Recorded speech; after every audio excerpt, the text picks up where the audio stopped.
अस्सलाम वालेकुम। भारतीय पार्लियामेंट के एक साबिक रुकन सिमरनजीत सिंह मान ने कहा है कि भारतीय सदर को पार्लियामेंट तहलील कर देनी चाहिए और नए इंतखाबात की तरफ जाना चाहिए। उसके बाद उन्होंने कहा है कि जो मोदी है ये इतना सादा नहीं और ना ही इतना ये कोई नेक परहेजगार दूसरे लफाज में कह लें कि वो उसका मतलब यही बनता है। ये इसने सिखों को बिरूने मुल्क कत्ल करवाया, वो कनाडा हो अमेरिका हो। दूसरा, सिमरनजीत सिंह मान ने कहा है कि ये जो पाबंदियाँ लगाई जा रही हैं ये इसका ज़्यादा नुकसान भारतीय पंजाब को होगा, इट मीन के सिखों को होगा, उनकी ज़राअत को होगा। तो ये एक इंतहाई गैर दानिशमंदाना और गैर मुनसिफाना फैसला है जिससे सिखों की एक बहुत बड़ी कम्युनिटी मुतासर होगी और इस वज़ीर आज़म नरेंद्र मोदी की वजह से खत्ते का जो इस्तेकाम है वो भी खतरे में पड़ सकता है। ये कहा है भारतीय रुकन पार्लियामेंट, साबिक रुकन पार्लियामेंट ने। इससे पहले भी एक और गुरबत्तवंत सिंह साहब थे, उन्होंने भी कहा है कि ये एक इंतहाई बेहुदा किस्म की जो हरकतें कर रहा है इंडिया, ये कर रहा है, इसको नहीं ऐसा करना चाहिए। और इस तरह के और बहुत सारे अंदर से आवाज़ें उठ रही हैं।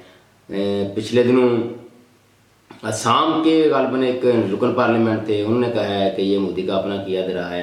लेकिन जब भी वहाँ कोई वाक़या होता है तो उसका निकलता जो नतीजा है आखिरकार वो यही है कि उसके पीछे खुद ही ये आपने तय्यब ने कुछ ना कुछ किया होता है। जब भी वहाँ अभी भी किसी एक रियासत में इलेक्शन होने वाले हैं तो बस उस इलेक्शन में असरअंदाज होने के लिए, अपने वोटों पर असरअंदाज होने के लिए, और जो मजहबी जुनूनियत है वहाँ हिंदुओं में, ज़ाहिर है एक माइंड सेट तैयार किया गया है आखिरी 15-20 साल से, खासकर जब मोदी पहली दफ़ा गुजरात का वज़ीर आला बना तो उस टाइम से एक ख़ास किस्म के जत्थे तैयार हो चुके हैं। देखिए RSS तो पहले भी थी ना, लेकिन जब से ये बंदा आया है नरेंद्र मोदी तो ये एक ख़ास किस्म का माइंड सेट ले के आया है।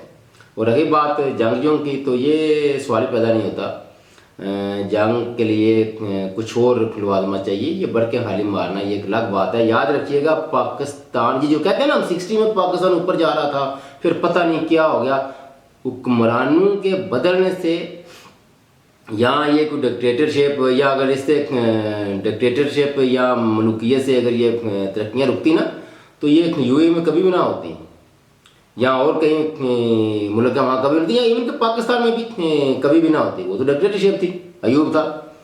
लेकिन उस वक्त 60 की दहाई में दायरे बांध रहे थे, मुल्क तरक्की कर रहा था।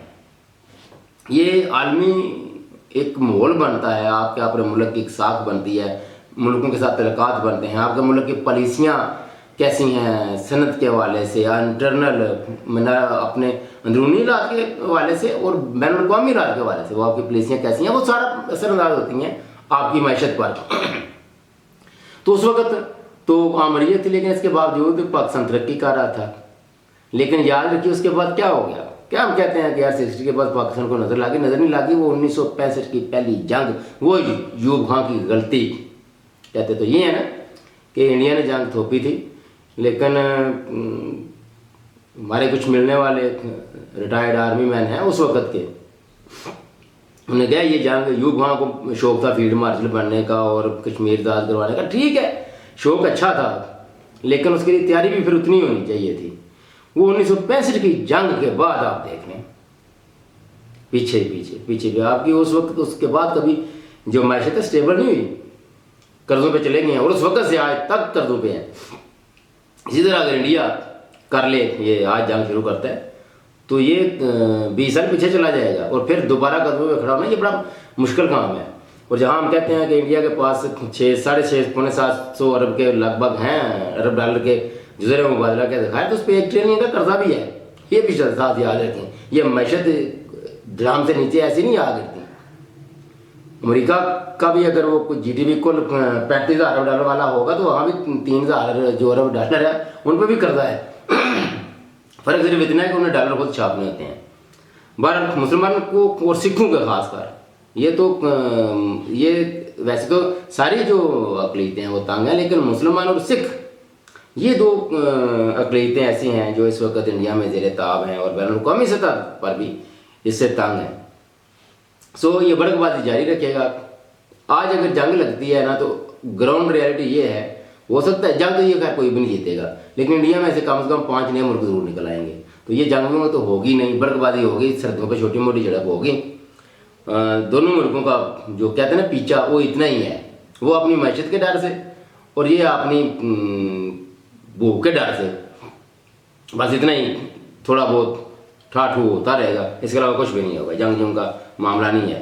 जंग लगी तो फिर ये तीसरी दुनिया, ये क्या कहते हैं, थर्ड वर्ल्ड वार में बदलेगी। ये फिर इस खित्ते तक मौजूद नहीं रहेगी। बहरहाल अंदर से जिस तरह की आवाज़ें उठ रही हैं सिखों और मुसलमानों के और बाकी भी अकलीतें हैं, वो इंडिया को भी इस जंग से रोकने पर मजबूर हैं। ज़ाहिर है खालिस्तान भी क्यों नहीं बन सकता भाई, बन सकता है ना। सो वो इंडियन मीडिया अलबत्ता एक ख़ास किस्म का वो है। मैंने आज तक कोई उनका कोई बड़ा अच्छा तरीकेमंद सलीकेमंद प्रोग्राम नहीं देखा। अब ये मैं वैसे पाकिस्तान नहीं कह रहा कि हमारे को मीडिया फिर भी कोई इसमें कोई कुछ है, कोई तरीक़ेकार, कोई सलीका, कोई हुनरमंदी, तरीके से बात करना। वहाँ तो सिर्फ गले फाड़ फाड़ के बात करते हैं और इंतहाई बदतमीज़ाना। मैं कल एक प्रोग्राम देख रहा था, हमारे को बैरिस्टर साहब थे वहाँ और एक साथ और था बंदा, वो गौरव आर्या मेजर, जिसको अक्सर ये पाकिस्तानी फौज के बारे में बात करता है, अक्सर बात नहीं करता, भूमता है। इसलिए मैं आपको कहूँगा कि उसने भी इस तरह के गंदे अल्फाज वो किए इस्तेमाल भी। आप अपने चैनल पे बिठा के बंदों को कह रहा है कि अभी आए तो बेइज्जत होकर जाएंगे। वो इनको तो तमीज़ तक नहीं है इंडियन मीडिया को, और ना ही वहाँ जो लोग बैठते हैं उनको बात करने की। वो पता नहीं किस किस्म के लोग हैं। एक जिस तरह आम नहीं होते वो टीनेजर्स के बच्चे, वो प्राइमरी स्कूल के बच्चे लड़ते रहते हैं आपस में, वो उसी तरह का उनका रवैया होता है। नेशनल मीडिया पे बैठता है। हो सकता है कि उनका कोई अच्छा मीडिया हो या अच्छे एंकर भी होंगे भी, जो तरीके से सलीके से दलील से बात करें। अगर ओवरऑल वो बस इसी का है ना, वो गोदी मीडिया इसी की वजह से मशहूर हुआ है। इसने सारा मीडिया कंट्रोल में किया हुआ है। कंट्रोल में कैसे? रकम दे के। हमारे पाकिस्तान वाले मीडिया की तरह कंट्रोल नहीं किया हुआ डंडे के तौर पर। खैर अब तो ये जमहूरी हुकूमत जब के साथ बनाम वह नाम ही जमहूरी हुकूमत है, तो वो इश्तिहार वगैरह देते हैं, 3-3 4-4 दिन लगे रहते हैं।